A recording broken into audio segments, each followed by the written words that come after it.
Hooray for Hollywood! Hello there, Stan the Movie Man with your WIMZ.com movie review.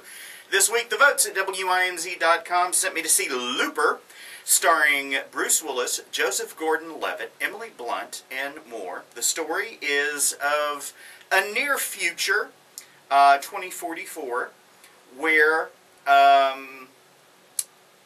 hitmen called loopers work for organized crime syndicates that are further into the future.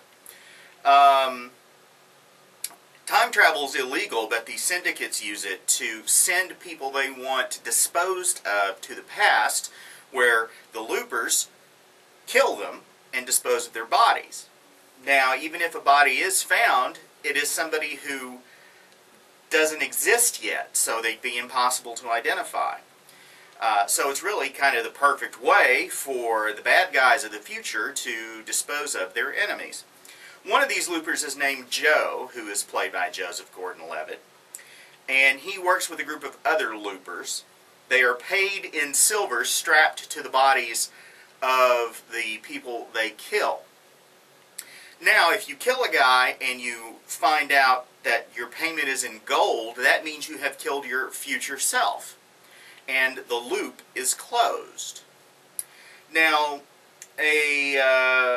one of Joe's jobs shows up. Now, normally they're bound and they have a hood over their head so they can't see who they're killing.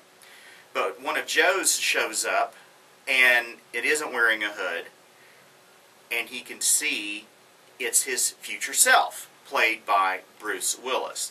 This throws Joe for a bit of a loop, and old Joe manages to get the drop on him and gets away, setting in motion a whole bunch of bad stuff for both old Joe and young Joe, as the criminal organization in young Joe's time tries to take care of the problems caused by having the older version of Joe running around.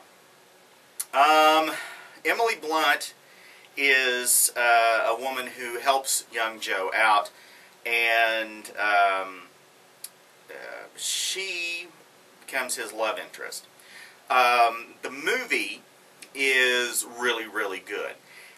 If you think the whole time travel thing is going to blow your mind, they kind of play with that confusion thing about what future Joe does, how does it affect past Joe, and what past Joe does, will future Joe remember it?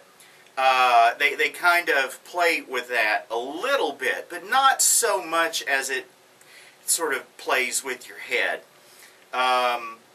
But just enough to make it interesting. And the best thing about this movie is it's completely unexpected.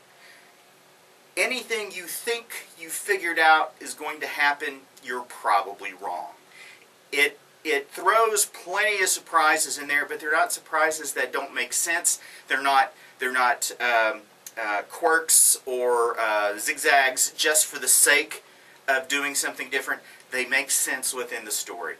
It is really well done, and all the actors are very good. It's an engrossing story. There's a sort of a supernatural element thrown in as well, which you might think is, you know, just yet another gimmick. Trust me, it isn't. It's very integral to the story. Just give Looper a chance if you have written it off already because either you don't like Bruce Willis or you don't like Joseph Gordon-Levitt or you don't like time travel or sci-fi movies. While there is an element of sci-fi in the film, the story and the performances so overwhelm any sci-fi weirdness that you pretty much just looking at an action thriller suspense film. I highly recommend it. Go see Looper. 5 guitars. Go to WIMZ.com to read my complete review as well as to vote on the movie that I see next time. If you have any questions or comments, feel free to send them to me at StanTheMovieMan@att.net, and you can follow me on Twitter at MovieManStan. Till next time, later, Tater!